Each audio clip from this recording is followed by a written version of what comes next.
Una sa lahat, lasing na pasahero ng barko, nagbaoy at naghamon ng away sa mga kapapasahero. Una siyang nanugod at nanakit hanggang sa bugbog sarado ang naghamon. E paano ba naman? Muay Thai fighter pala ang hinamon niya. Ang buong detalye ng balitang yan, abangan mamaya. Magandang gabi Pilipinas sa Frontline Tonight. Mga mangingisdang Chinese na illegal na nangingisda sa Ayungin Shoal, tinaboy ng Philippine Navy.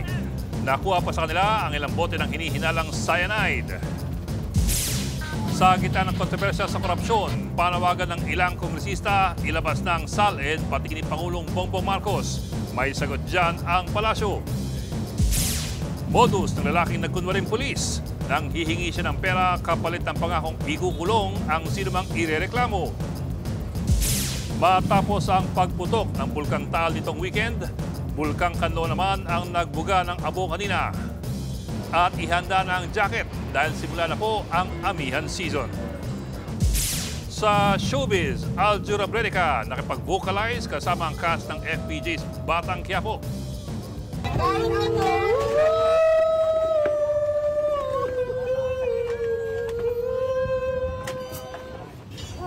At alamin ang lengguwahe ng ilang kabataang young stana.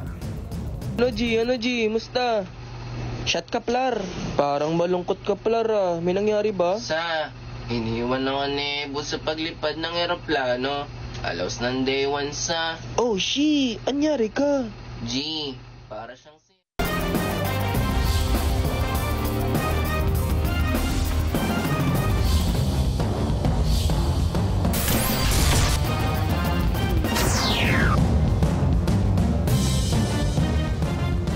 Hinarang at tinaboy ng Philippine Navy ang mga iligal na mangingisdang Chinese sa Ayungin Shoal. At nakuha sa kanila ang mga hinihinalang cyanide, isang kemikal na pinagbabawal sa pangingisda. Nasa frontline balitang yan si Brian Castillo. Hey! Stop!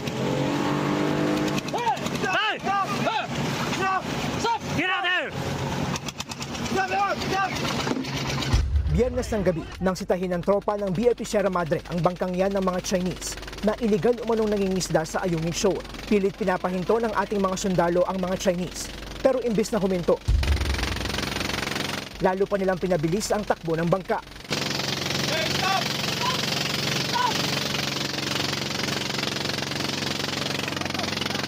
Stop! Sinungkit-sungkit at pinagtutusok ng tropa ang makina ng bangka. Maya-maya, humabol ang isa pang rubber boat ng Pilipinas at tinabihan din ng bangka. Dito na sinimulang kumpiskahin ang mga bitbit ng Chinese fishing boat hanggang sa tuluyan na itong huminto. Nadiskubre ng Philippine Navy ang ilang gamit pang isda ng mga Chinese. Yan na, yung mga bote. Bote, cyanide. Yan na. Bigyan nyo na yung tangke. Balik nyo na ulit. Balik nyo na yung tangke. Cyanide. 4 na kulay dilaw na plastic bottles ang tumambad sa kanila. May laman itong maitim na likido na ayon sa Philippine Navy ay hinihinalang cyanide na nakalalasong kemikal. Yung mga rare species, makakatulog sila, make them unconscious. Huhuli ng buhay at iuwi ito at ibenta. Mahal ito. Ito mga rare species ng mga isda. Mga koras, nasisira yan. That's why it's a banned form of fishing. Ipasusuri pa ng tropa ang nakumpiskang kemikal para makumpirma kung ito nga ay cyanide. Sa huli, hinila ng Navy ang Chinese fishing boat palabas ng Ayungin Shoal. Mayroon daw China Coast Guard vessel na malapit sa bahura, pero hindi raw ito nakialam. Kung sa ibang bahagi ng West Philippine Sea ito nangyari, tiyak na aarestuhin daw ng mga tropa ang mga sinitang Chinese. Pero hindi na ito ginawa dahil sa anilay operational security concerns. Kasi kung hinuli mo yon, inapprehend mo yon, papakainin mo, iakyat mo sa barko, maghintay ka ng rore bago mo i-transport to mainland Palawan. That was the foremost consideration na pag pinaakyat mo, makita lang loob ng Sierra Madre. Nagbabalita mula sa frontline, Brian Castillo, News 5. Kwentong made in China o mga linyang China raw ang mga pahayag ni Congressman Paulo Duterte. Ito ay matapos itong banatan si Armed Forces Chief Romeo Brawner tungkol sa Typhoon missiles ng Amerika. Nagbabalik si Brian Castillo. Pinaliwanag ni AFP Chief of Staff General Romeo Brawner Jr. kung bakit gusto ng China na paalisin ang mga Typhoon missiles ng Amerika sa mga EDCA sites sa Pilipinas. Sa panayam ng DZRH, sinabi ni Browner na kinatatakutan ng China ang mga missile na ito. Pagka pinalipad po yung mga missiles na ito, ay aabot hanggang mainland China. hanggang mainland. At aabot rin po dun sa mga artificial islands sila. Kaya sila natatakot. Pero binanatan ito ni Davao City 1st District Representative Paulo Duterte. Tanong niya, masisiguro bang mapipigilan ito ang ganti ng China? O isusugal lang ni Browner ang buhay ng mga Pilipino para maipakita kung gaano siya kalapit sa mga umano'y boss niya? Dagdag pa ni Pulong, sino raw ba ang sineserbisyohan? Ang Pilipinas o ang CIA ng Amerika? Resback naman ni PCG spokesperson for the West Philippine Sea, Commodore J. Tariela, panahon na para kontrahin ang mga kwentong made in China na naglalayong hatiin ng bansa. It is our obligation and responsibility to counter all these lies and misinformation. Kung sasabihin mong ito ang magiging dahilan to provoke China, alam mo, itong mga linyahan na to, linyahang China to eh. Paliwanag naman ng AFP, totoo ang sinabi ni Browner tungkol sa Typhoon missiles na para lamang ito sa training at capacity building. Para raw ito sa interes ng Pilipinas at hindi ng anumang bansa. Nagbabalita mula sa frontline. Brian Castillo, News 5. Ipinunto ni Pangulong Bongbong Marcos sa ASEAN-US Summit ang patuloy pa ring tensyon sa West Philippine Sea. Pero ang tingin ng Malaysia, hindi dapat makialam sa issue ang mga hindi naman miyembro ng ASEAN. Nasa frontline ng balitang yan si Maricel Halili. Sa harap mismo ni US President Donald Trump, ipinaabot ni Pangulong Bongbong Marcos ang kanyang pagkadismaya sa pagpapatuloy ng mga insidente sa West Philippine Sea.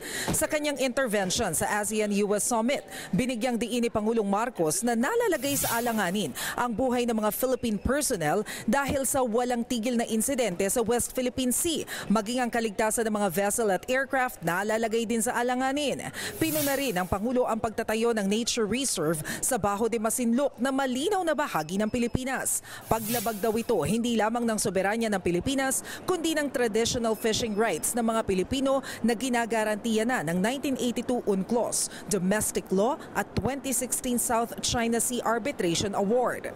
Sa kabila nito, siniguro ni Pangulong Marcos na mananatiling matatag at kalmado ang Pilipinas. Patuloy din umanong magiging committed ang Pilipinas sa full implementation ng Declaration on the Conduct of Parties in the South China Sea.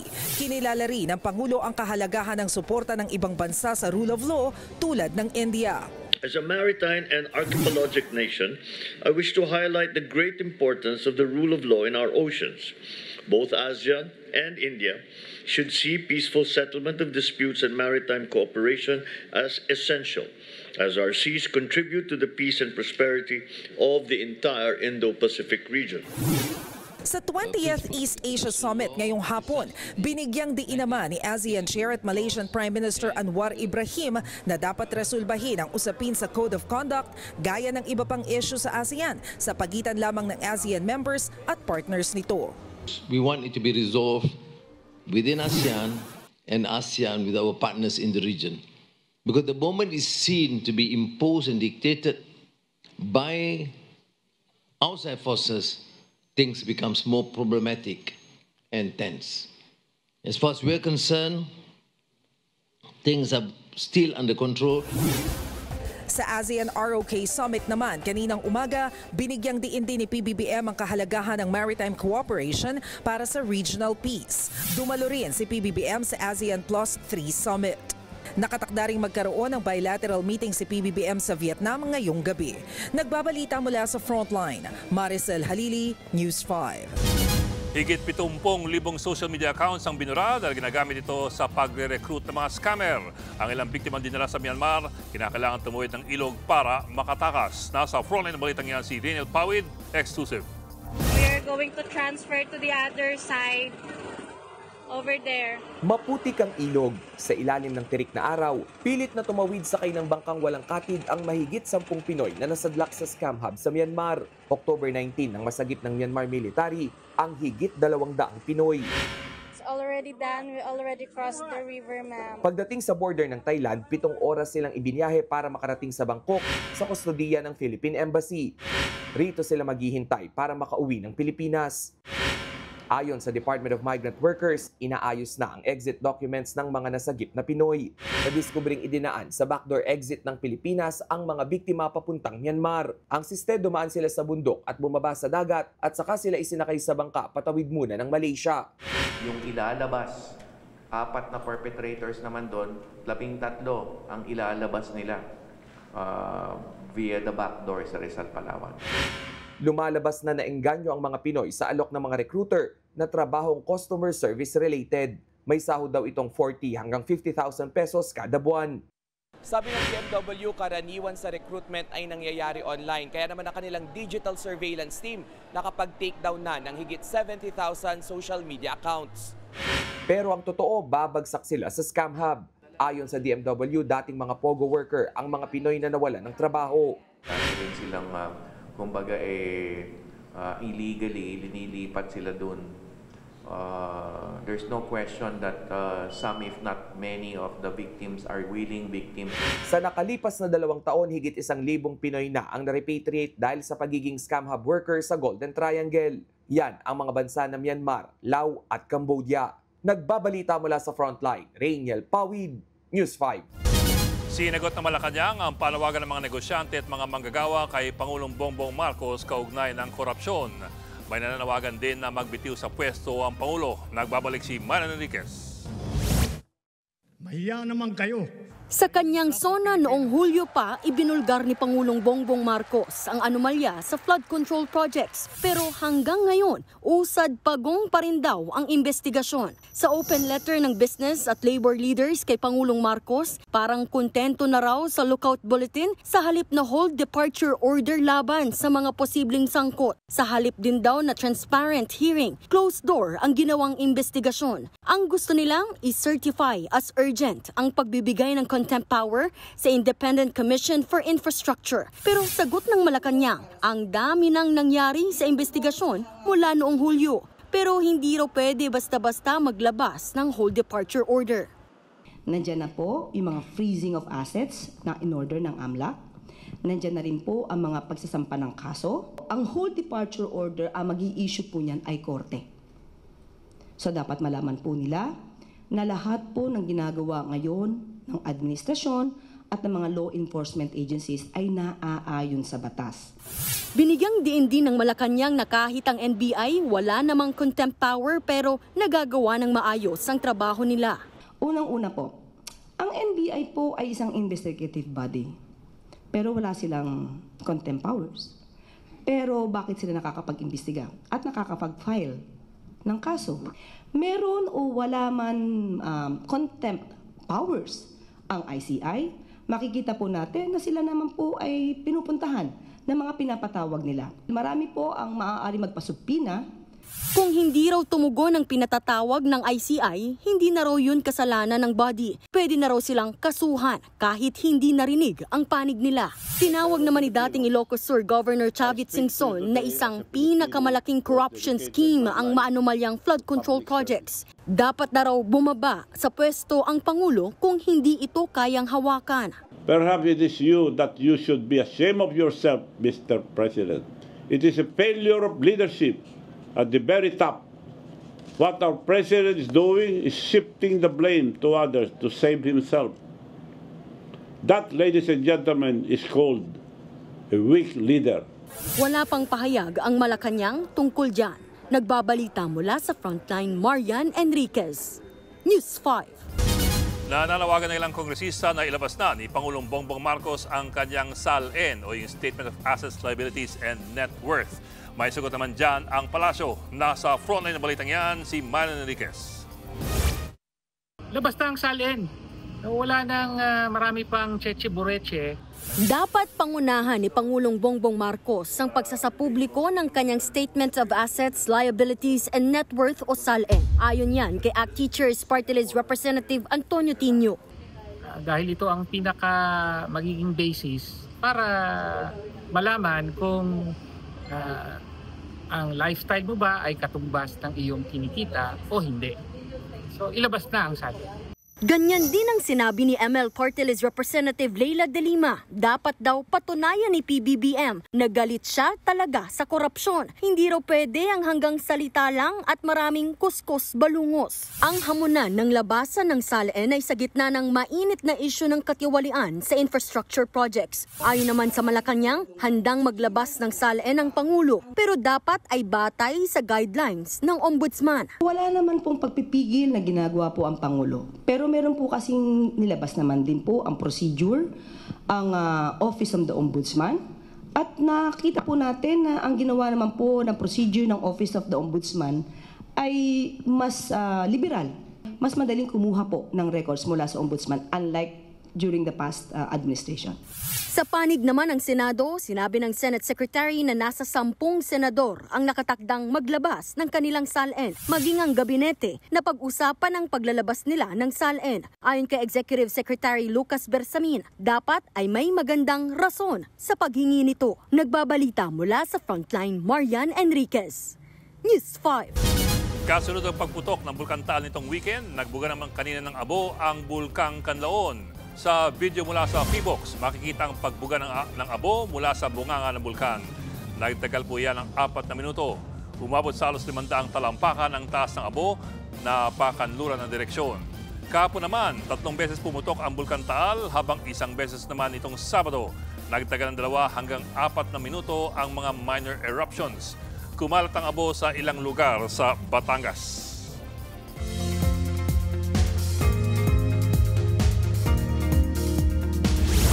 Mga kapatid, simula na po ang Amihan season o yung malamig na simoy ng hangin tuwing Kapaskuhan. Ayon sa Pag-asa, sa Batanes pa lamang naranasan ng amihan o ang northeast monsoon. Pero unti-unti ang iihip sa iba pang lugar sa bansa sa mga susunod na araw. Nagpapaulan naman sa Palawan at Mindoro ang isang low pressure area. Kikilos ito pakanluran papuntang West Philippine Sea kung saan posibleng tumaas ang tsansa nito na maging bagyo. Magiging maulan din bukas sa ilang lugar sa Visayas at sa Mindanao dulot ng Intertropical Convergence Zone o yung salubungan ng mga hangin sa Northern at Southern Hemispheres. Posible rin magpaulan ng thunderstorms at easterly winds sa Central Luzon, Bicol Region at sa Metro Manila. Samantala, ayon sa Metra, posibleng may mabuna namang LPA sa malayong silangan ng Mindanao pagsapit po ng Huwebes o ng Biyernes. Tatawaging Tino ang susunod na magiging bagyo sa loob po ng Philippine Area of Responsibility.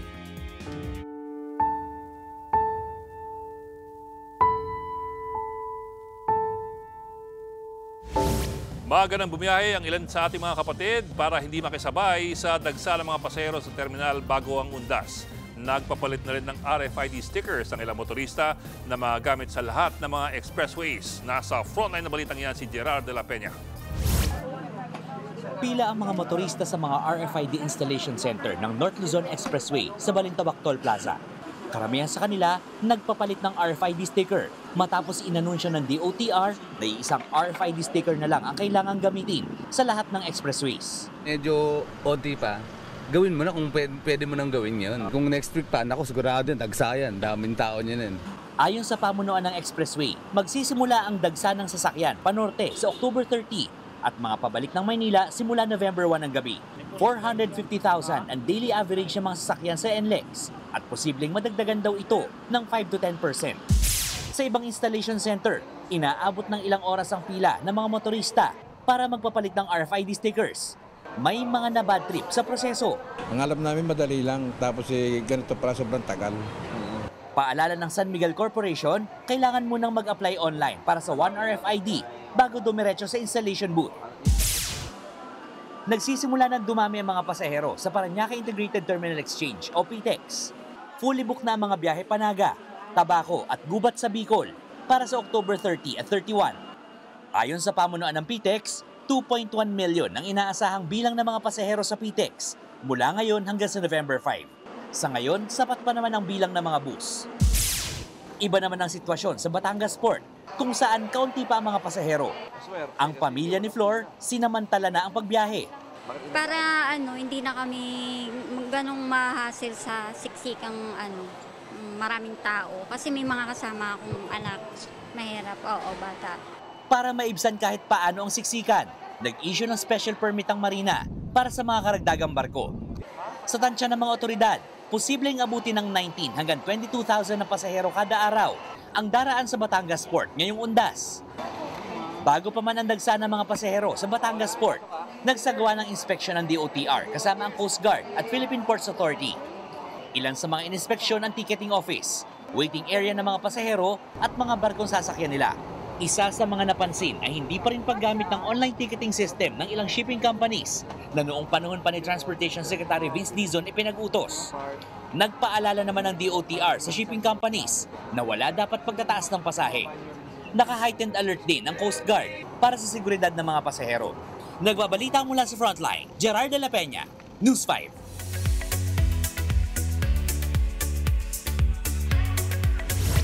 Showbiz Tonight na tayo. Sam Smith approved ang performance at pag-impersonate sa kanya ni Jason D sa Your Face Sounds Familiar.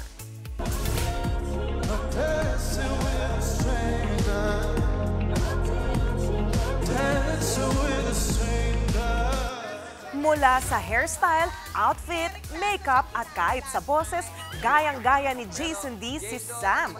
Kinanta niya ang hit song ng British icon na Dancing with a Stranger. Si Jason ang nanalo sa week 2 ng talent show. Nag-post din si Jason ng ilang snaps and behind the scenes ng kanyang performance. At eto nga, napansin at nag-comment dyan ng heart emoji si Sam Smith. Napapanood ang Your Face Sounds Familiar sa TV5, 8:15 p.m. tuwing Sabado at 8:30 p.m. naman tuwing Linggo. Wala raw katotohanan ang mga kwentong kumakalat kay Chi Filomeno. Sinabi niya yan kasunod ng hiwalayan nila ni Jake Cuenca at paglilink sa kanya sa entrepreneur na si Matthew Luwilier. Say ni Chi sa kanyang IG post, public figure siya pero hindi siya public property. Kaya ito na raw ang huling beses niyang magsasalita siya.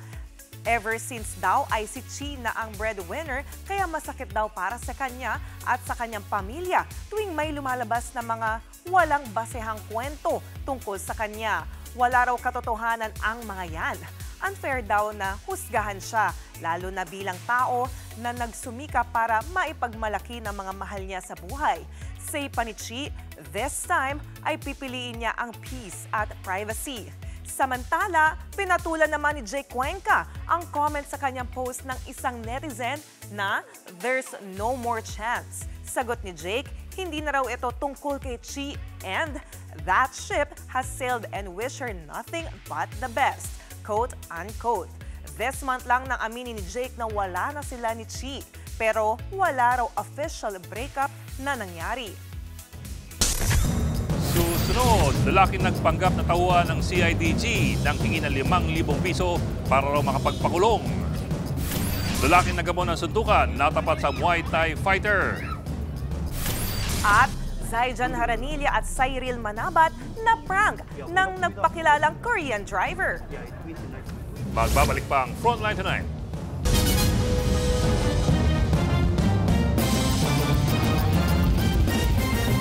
Mga kapatid, Ed Lingaw po, maging maalam at may pakialam sa mga napapanahong balita sa ating bansa. Para sa mas malilimang pagtalakay at paghimay sa mga issue at headlines, mag-follow at mag-subscribe sa social media pages ng News 5.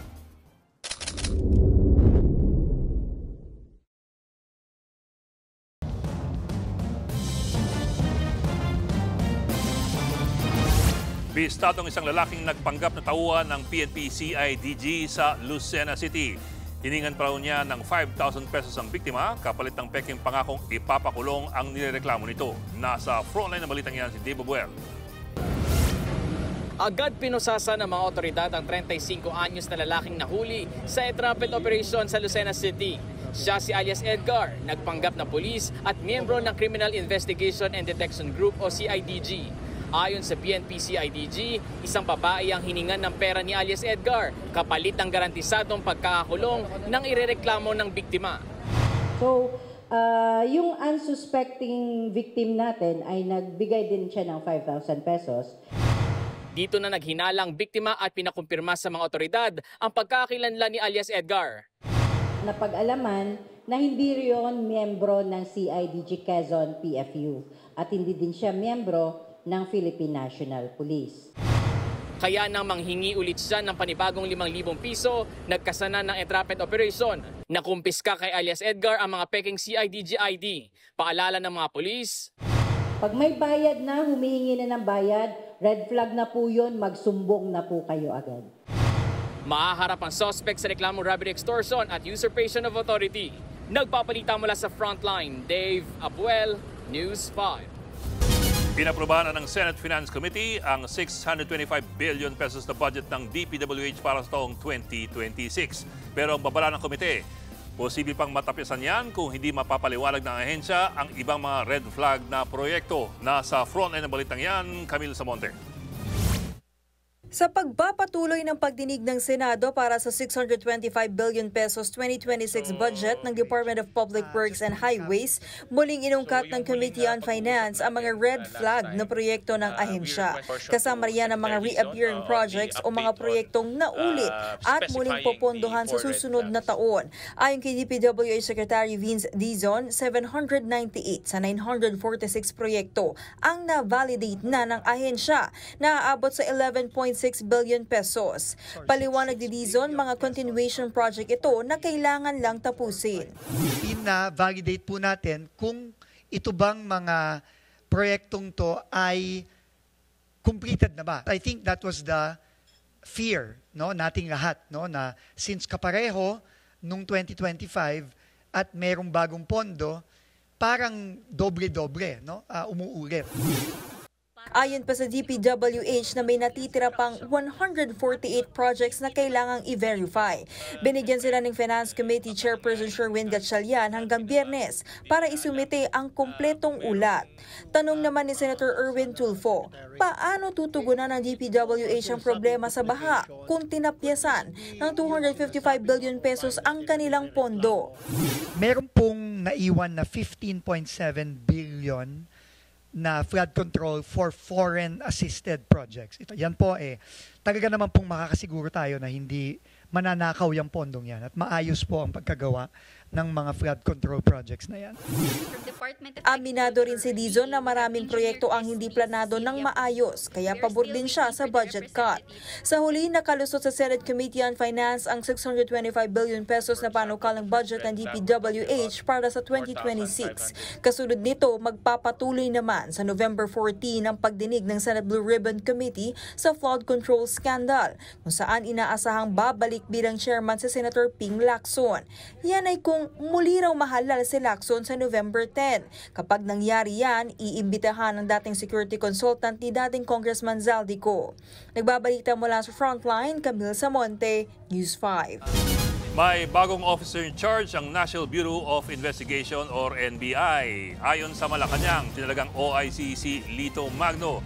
Ito ay matapos tanggapin ni Pangulong Bongbong Marcos ang resignation ni dating NBI Director Jaime Santiago. Umangat sa posisyon si Magno sa NBI, nagsimulang line agent hanggang sa maging Deputy Director for Investigative Services. Agosto na magbitiw si Santiago dahil sa mga umunoy naninira sa kanyang pangalan.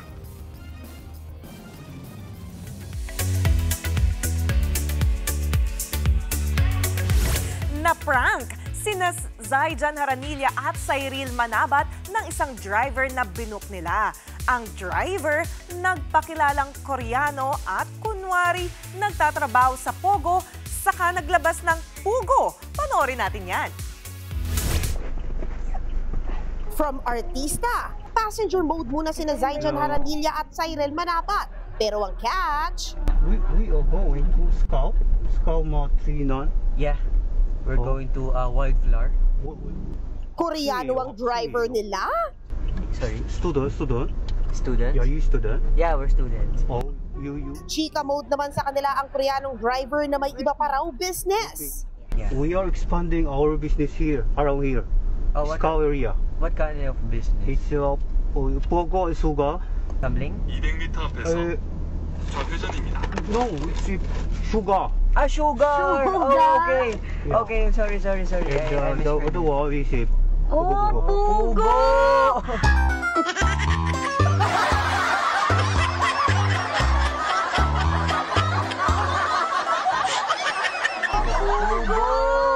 I love Pugo! Oh, yeah. Napasample pa nga ng basic Korean si Cyril. I know pali-pali. Yeah, That's hurry. Ingat. Hanggang sa... Ingat po. Ingat po. Uy, mga artista pala to. It's a prank! Sabi na parang feeling ko, wait lang, parang napanood ko siya. Sabi ko pa naman sa'yo, hello, Pogo. Kala ko sa muna kami dadalhin, Pops. Nagpaalam naman ang driver kina Zyjan at Cyril na i-feature sila sa kanyang content. Dahil dyan, nakalibre sila ng pamasahe. Hala? Hindi nga po. Sige supportahan namin ang amaran mo. Basta itag nyo lang po kami. Sige. Saan po yan? Nagbabalita mula sa Frontline. MJ Marfuri, News 5. Susunod, lasing na pasahero sa Thailand. Nagmaoy at naghamon ng suntukan. Yun pala, Muay Thai fighter ang hinamon.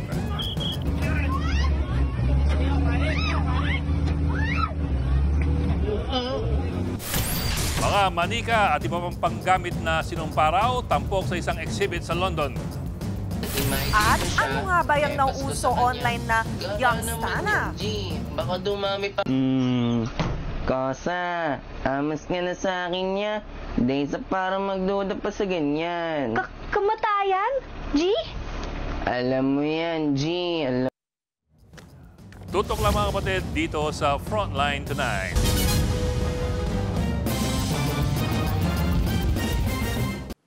Mga kapatid, Mean Los Baños po, huwag magpahuli sa mga balita at impormasyong dapat ninyong malaman.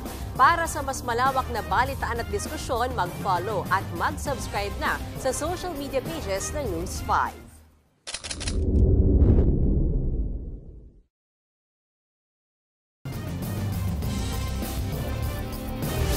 Halos hindi nakapalag ang lasing na pasahero na nagmaoy at naghamon ng suntukan sa loob ng bangka sa Thailand. Dahil lang inaway niya, dating Muay Thai fighter pala. Nasa frontline ng balitang yan si Rainiel Pawit.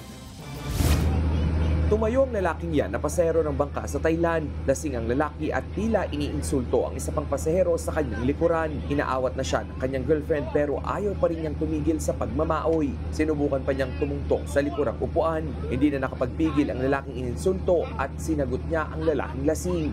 Ang mga sumunod na eksena, tila pagsisisihan ng nagmaoy. Dahil lang nakaaway niya isa palang retired amateur Muay Thai fighter. Sinipa ng lasing na pasahero ang kaalitan niya pero nakapalag naman ang lalaki. Umawat na rin ang girlfriend ng dating atleta. Hindi na nakawala ang lasing nang sunggaban siya at suntukin. Saktong itinabi sa pier ang bangka kaya rumisponde ang isang security guard. Sinubukan niyang paghiwalayin ang dalawang lalaki na magkayakap na. Maya-maya isa pang lalaki ang sumugod at nanuntok sa lasing. Umalis din kalaunan ang nanuntok na lalaki at naiwan sa bangka ang lasing. Sa huli, walang nagsampa ng reklamo sa mga sangkot sa gulo. Nagbabalita mula sa Frontline, Rainiel Pawid, News 5. Tampok ang isang nakakatindig balahibong exhibit sa London, ang mga manika at gamit na sinasabing sinumpa. Kasama pa riyan ang mga bungo, estatwa at iba pang kakaibang gamit mula sa buong mundo. Nasa Frontline na balitang yan si Ian Suyu. Sa London, England, isang kakaibang exhibit ang nagbubukas ng pinto sa mundo ng kababalaghan.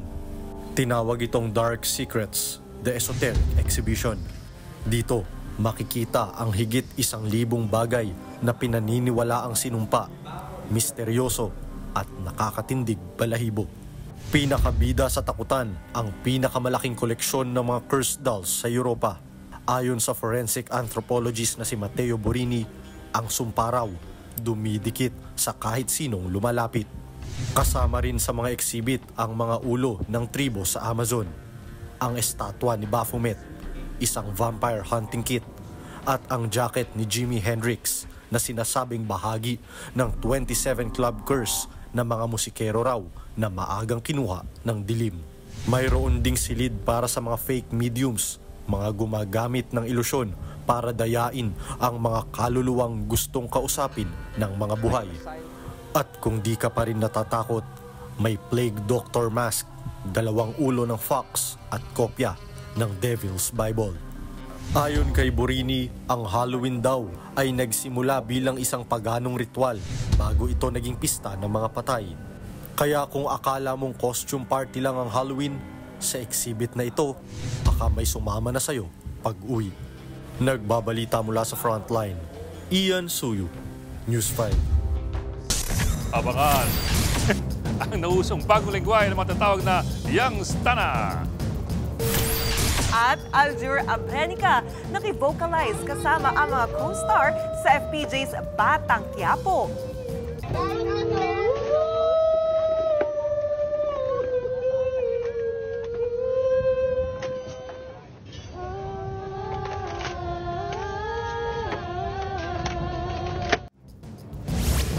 Tuloy-tuloy balitahan dito sa Frontline Tonight.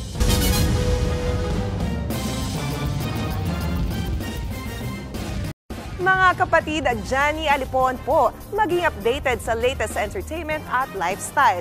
Huwag magpahuli, mag-follow at mag-subscribe na sa social media pages ng News 5.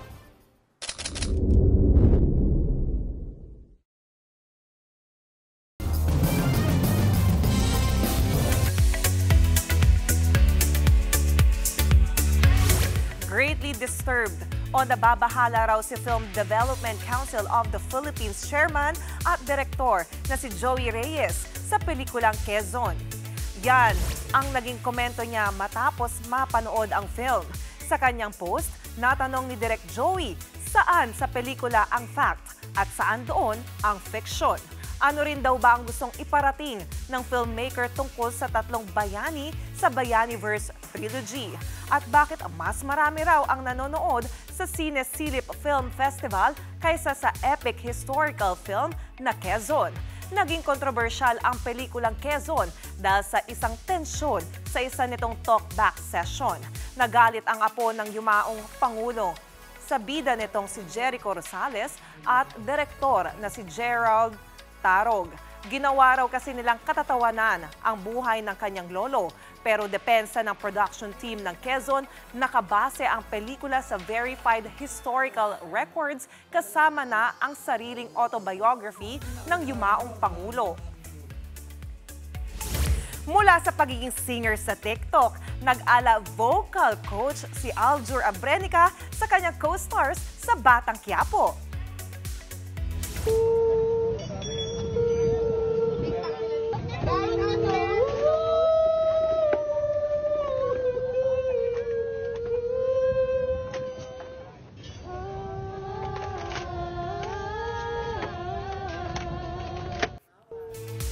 Sinabayan ni Aljur sina Maris Racal at Via Antonio sa pag-vocalize ng past lives. Nag-ala lead vocal and coach pa nga si Aljur. Tinawag yan ni Maris na Aljurism. Matatanda ang ginawa ng maraming memes si Aljur sa kanyang mga cover song. Pero dead ma siya dyan. Napapanood sina Aljur, Via at Maris sa Batang Quiapo 8 p.m. sa Todo Max Primetime 5 ng TV5.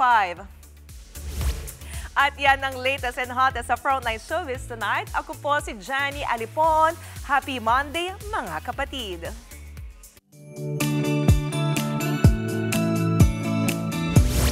Kailangan talaga nakapayong habang nabobocalize eh.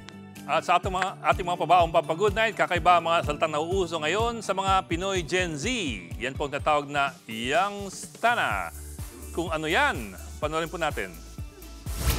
Shot ka, Plar. Parang malungkot ka, Plar, ah. May nangyari ba? Iniwan naman ni Bus sa paglipad ng eroplano.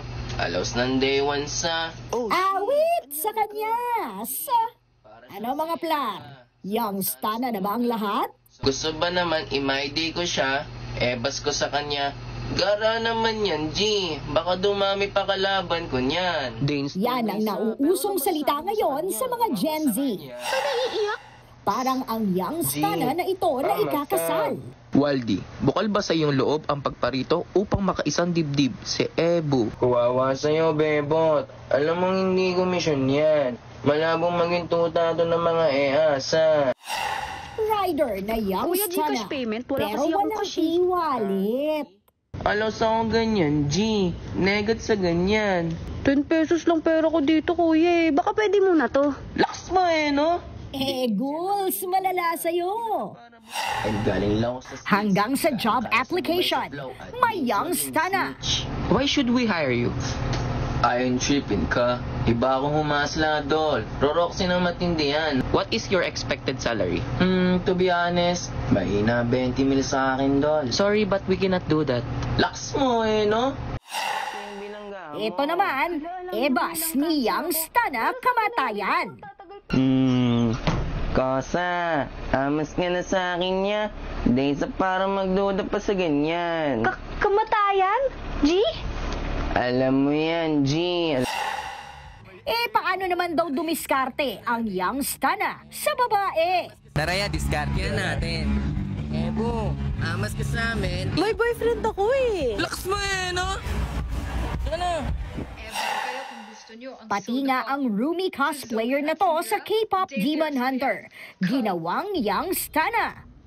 Bounce muna ako, Kosa. Kakanta lang ako ng Golden. Nanak ka, sasabay ka ba sa pag-up ng aeroplano? We're going up!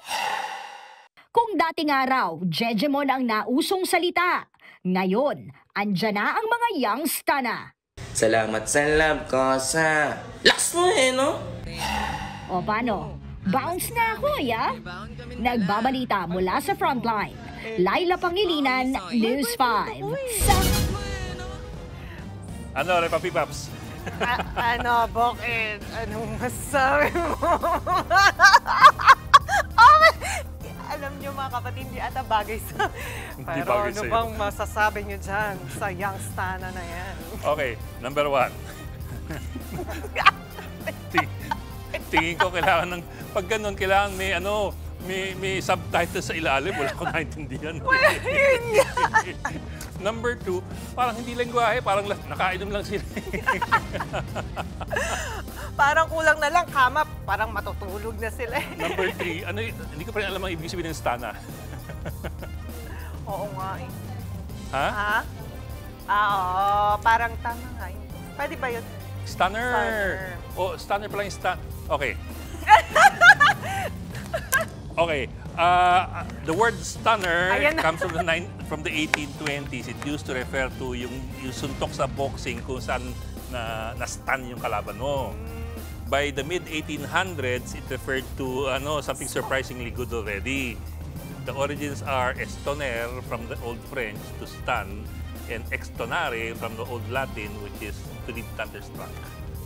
Sir Ed, explain po yan. Pampabaon po kasi. Yan po ang 45 minuto pag-ibay sa malagang headlines. Balita at diskusyon para sa paghubog ng matalinong opinyon. Kami po inyong kapatid sa Balitaan Public Service. Ako po si Ed Lingao, walang iwanan sa Frontline Tonight.